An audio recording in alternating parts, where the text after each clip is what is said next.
ایک منزل سے دوسری منزل کی طرف رواں دواں ہیں۔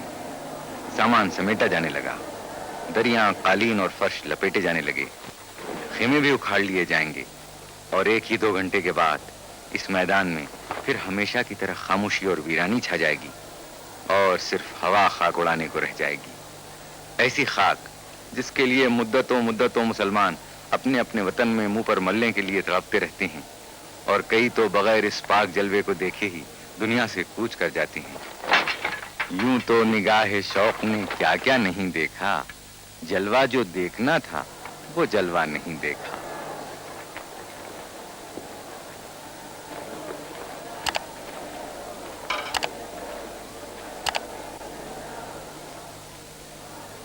خیمے اکھاڑ لیے گئے، لیکن ابھی یہ لپیٹ کر آئندہ سال کے لیے رکھے نہیں جائیں گے، بلکہ عرفات سے مینا روانہ کر دیے جائیں گے، جہاں ابھی حاجیوں کو چند روز اور ٹھہرنا ہوگا۔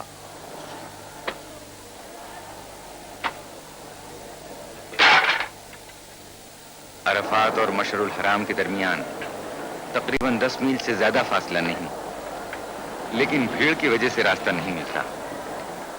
موٹروں کو اتنا سا فاصلہ طے کرنے میں 3 گھنٹے لگ جاتے ہیں۔ اس لیے بعض حاجی پیدل چلنے کو بہتر سمجھتے ہیں، کیونکہ پیدل آدمی آسانی سے راستہ نکال سکتا ہے۔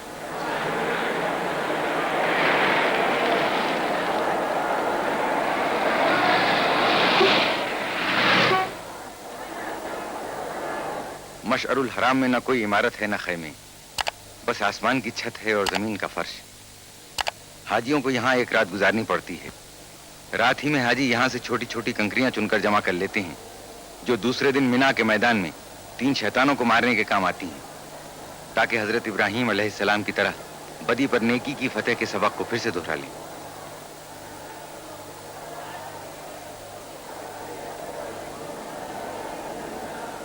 تھوڑے سے حاجی راستوں کی بھیڑ سے بچنے کے لیے عرفات ہی میں ٹھہر گئے ہیں۔ یہ رات کا کھانا بھی یہیں کھائیں گے۔ آدھی رات کے بعد یہ لوگ عرفات سے روانہ ہوں گے۔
سویرا ہوتے ہی حاجی مینا کی طرف روانہ ہونے لگتے ہیں۔ یہ رسوم حج طہارت دل و دماغ کے لیے ضروری ہیں۔ مختلف مقامات پر جا کر ارکان مقررہ کی تکمیل کرنا حقیقت میں نیکی، پاکیزگی اور وحدانیت کا سبق ہے۔ اسی لیے کہا گیا ہے، حج کے بعد آدمی اسی طرح معصوم ہو جاتا ہے جس طرح ایک بچہ شکم مادر سے دنیا میں آتا ہے۔ یہ کارواں ہے رواں منزل مینا کی طرف، یہ کارواں ہے رواں منزل مینا کی طرف، کریں گے جس جگہ تجدید رسم ابراہیم، یہ کارواں ہے رواں منزل مینا کی طرف، وقار خیر سے لرزاں رہے شر ابلیس، کہ ہے یہی شہ خیر الانام کی تعلیم، یہ کارواں ہے رواں منزل مینا کی طرف۔ عرفات سے اکھاڑے ہوئے خیمے اب مینا میں نظر آ رہے ہیں۔ یہ خیمے ایک ہی رات میں عرفات سے یہاں پہنچا دیے گئے۔ مشعر الحرام سے حاجیوں کے مینا پہنچنے تک یہ خیمے یہاں پہنچا کر نصب کر دیے جاتے ہیں۔ مینا کے قریب کی عمارتیں بھی حاجیوں کے ٹھہرنے کے لیے حاصل کر لی جاتی ہیں۔ آج 10ویں ذی الحجہ ہے۔ آج کے دن حاجیوں کو 3 فریضے ادا کرنے پڑتے ہیں: شیطانوں کو کنکریاں مارنا، قربانی، مردوں کو سر منڈوانا اور عورتوں کو ناخن اور بالوں کی ایک لٹ کاٹنا۔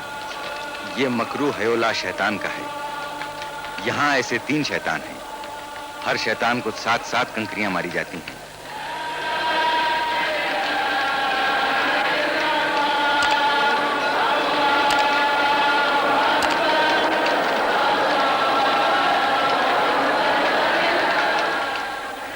آج کی زیادہ تر کنکریاں سب سے پچھلے شیطان پر پڑتی ہیں۔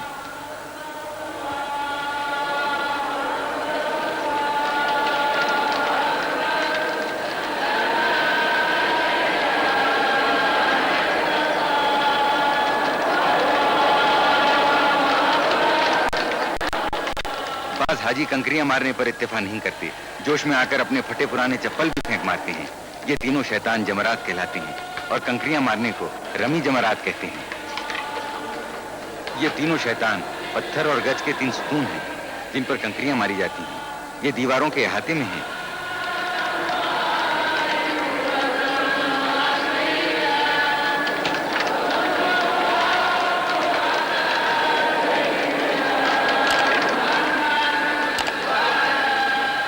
بعض حاجی اپنے معلم یعنی رہبر سے کنکریاں مارنے کا طریقہ پوچھتے ہیں تاکہ نشانہ خالی نہ جائے اور فریضہ پورا ہو۔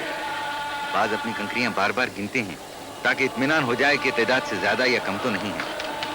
کنکریاں مارنے کا وقت 3 دن تک ہے، مگر سب حاجی ایک ہی دن میں یہ فرض ادا کر لینا چاہتے ہیں اور بڑے جوش میں ہوتے ہیں، لیکن اتنے آدمی ایک ہی دن میں یہ کام ختم نہیں کر سکتے۔ یہ سلسلہ 3 دن تک جاری رہتا ہے۔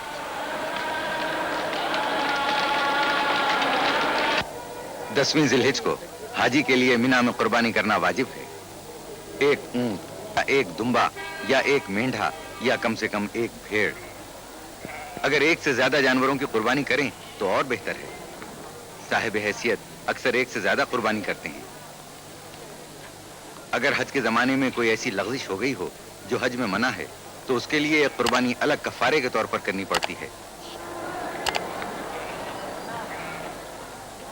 قربانی کے لیے لاکھوں جانوروں کی ضرورت ہوتی ہے۔ ایک زمانے سے عرب اور عرب کے قریبی ملکوں ایشیا اور افریقہ سے جانور لائے جاتے ہیں۔ مینا میں بھی دوسرے بازاروں کی طرح جانوروں کا بازار ہے جہاں خوب مول تول ہوتا ہے۔ اکثر زبان کے اختلاف کی وجہ سے تھوڑی سی دقت بھی ہوتی ہے، لیکن مکے اور مج لیتے ہیں۔ جن کی زبان نہیں سمجھی جاتی یا جو عربی نہیں بول سکتے انہیں کچھ زیادہ ہی قیمت دینا پڑتی ہے۔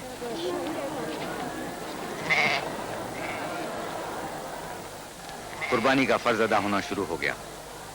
یہ قربانی حج کی قربانی ہے۔ عید قربان اس کے علاوہ ہے۔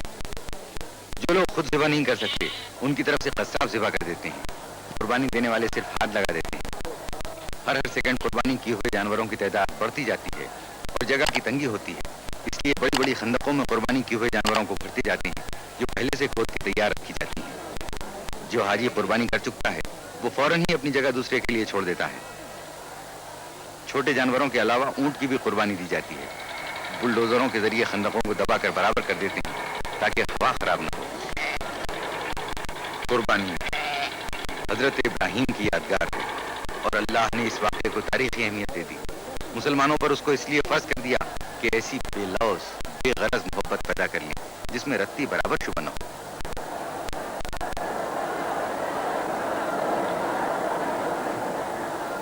رمی جمرات، قربانی اور سر منڈوانا، جب یہ تینوں کام جاتے ہیں تو اب حاجی کہلانے کا مستحق ہو جاتا ہے۔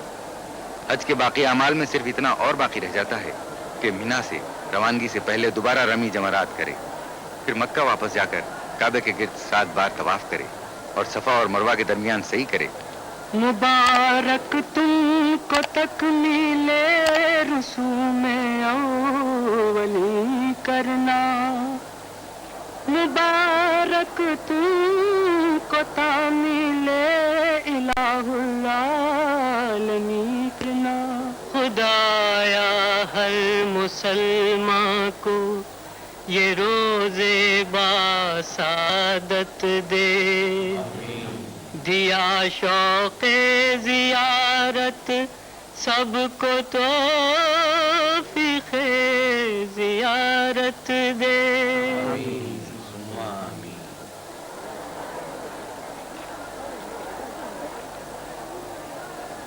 ذی الحج کی 11ویں تاریخ کو حاجی مینا سے رخصت ہونے سے پہلے دوبارہ رمی جمرات کرنے آتے ہیں۔ آج تینوں ستونوں پر 7 کنکریاں مارنا واجب ہے، اس ترتیب سے کہ پچھلے شیطان پر، پھر پہلے پر اور آخر میں درمیانی پر۔ اگر نشانہ چوک جائے تو دوبارہ کنکری ماری جاتی ہے۔ آدمیوں کی اتنی بھیڑ اور دھوپ کی تیزی کی وجہ سے لوگ بتواز ہوتے ہیں، اس لیے اکثر نشانہ غلط ہو جاتا ہے اور کنکریاں بجائے ستونوں پر پڑنے کے دوسرے حاجیوں کے سروں پر پڑ جاتی ہیں۔ اس طرح پھر نشانہ لگانا پڑتا ہے۔ یہ کنکریاں بھی پہلے ہی مشعر الحرام سے چن کر جمع کر لی جاتی ہیں۔ یہ تینوں ستون ان 3 مقامات کے نشان ہیں جہاں جہاں شیطان نے حضرت ابراہیم خلیل اللہ کو بہکانے کی کوشش کی۔ انہوں نے اس مردود کے 7 کنکریاں ماری جس سے وہ ملعون زمین میں دھنس کے رہ گیا۔ اسی طرح 3 بار ابراہیم علیہ السلام نے 7 حاجیوں کا 7 کنکریاں مارنا حضرت ابراہیم کی یادگار ہے، تاکہ ہر حاجی کو یہ یاد رہے کہ شیطان کے بہکاوے میں کہیں نہ پھنس جانا اور راہ رات سے نہ بھٹک جانا۔ حاجیوں کا قیام 3 روز تک مینا میں رہتا ہے۔ ان دنوں میں مقامی بازار کی رونق بہت زیادہ بڑھ جاتی ہے۔ بازار بین الاقوامی نمائش نظر آنے لگتا ہے۔ دنیا کے ہر ملک کا خاص اور عمدہ مال یہاں مل سکتا ہے۔ مقامی دکانداروں کے ساتھ دنیا کے دوسرے ملکوں کے تاجر بھی ہوتے ہیں جو حج کرنے آتے ہیں اور اپنے ملک کی خاص چیزیں بھی ساتھ لاتے ہیں۔ انسانوں کا ایک سمندر ہے، ان کے سر یوں نظر آ رہے ہیں کہ جیسے سمندر میں طوفانی موجیں اٹھ رہی ہوں۔ عورتوں اور بوڑھوں کو ایسی حالت میں بڑی دشواری کا سامنا کرنا پڑتا ہے، لیکن اللہ کی خوشنودی کا خیال بازوؤں میں جوش پیدا کر دیتا ہے۔ عقیدے کی پختگی ہر مشکل کو آسان کر دیتی ہے۔ آپ کو اس مجمع میں ہر ملک، ہر رنگ، ہر صنف اور ہر عمر کے لوگ نظر آئیں گے۔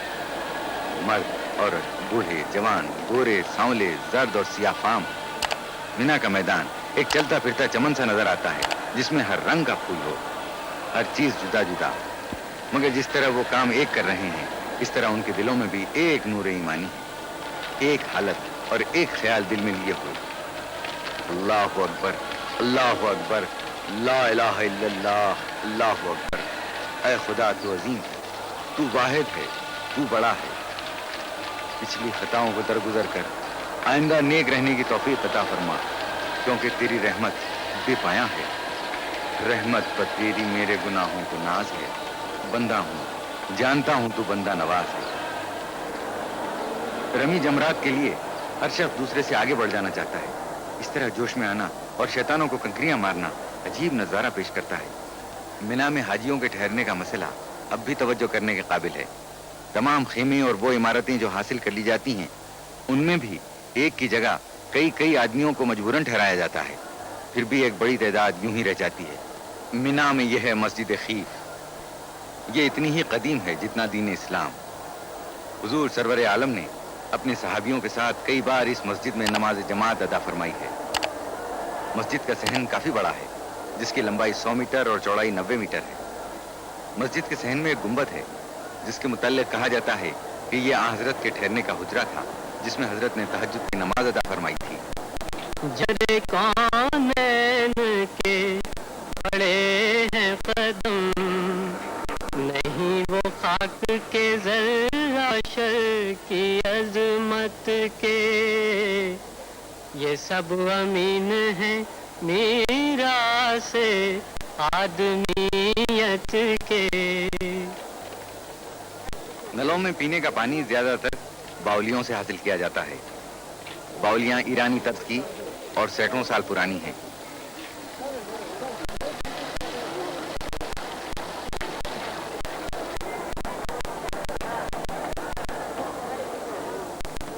یہاں ایک بہت ہی خاص اور مشہور باولی بھی ہے۔ یہ باولی عباسی خلیفہ ہارون رشید کی زوجہ ملکہ زبیدہ نے بنوائی تھی، جو آج تک اسی کے نام سے مشہور ہے۔ حال میں سعودی عرب کی حکومت نے جدید طریقوں سے پانی حاصل کرنے کا بھی معقول انتظام کیا ہے۔ متعدی یعنی پھیلنے والی بیماریوں کی روک تھام کا بھی خاص انتظام ہے۔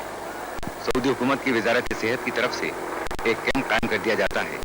اس محکمہ کے لوگ دن میں کئی بار آ کر تمام دکانوں میں، خیموں میں، عمارتوں اور مکانوں میں دوا چھڑک جاتے ہیں۔